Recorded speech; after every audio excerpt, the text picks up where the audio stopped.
شان اہل بیت۔ واقعہ کربلا کے بعد ایک دن امام زین العابدین علیہ السلام لوگوں میں کھانا تقسیم کر رہے تھے۔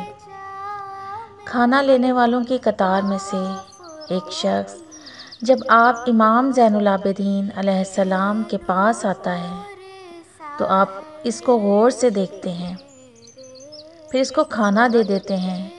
وہ شخص کہتا ہے، شاید آپ نے مجھے پہچانا نہیں۔ آپ امام زین العابدین علیہ السلام فرماتے ہیں، ہم نے تمہیں پہچان لیا ہے، تم کھانا کھاؤ اور کھاؤ۔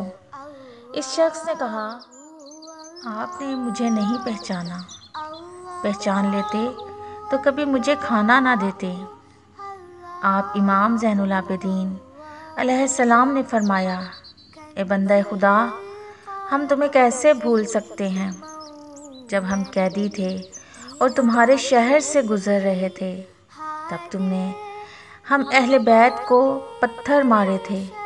سنو، تب ہم تمہارے مہمان تھے، جو تم نے ہمارے ساتھ کیا وہ تمہاری تربیت اور سلوک تھا، اور آج تم ہم آل محمد صلی اللہ علیہ وآلہ وسلم کے در پر آئے ہو، اور جو ہم نے کیا وہ ہم آل محمد صلی اللہ علیہ وآلہ وسلم کی تربیت اور سلوک ہے۔ ہم آل محمد صلی اللہ علیہ وآلہ وسلم کے در پر جو بھی آیا ہے کبھی خالی ہاتھ نہیں گیا۔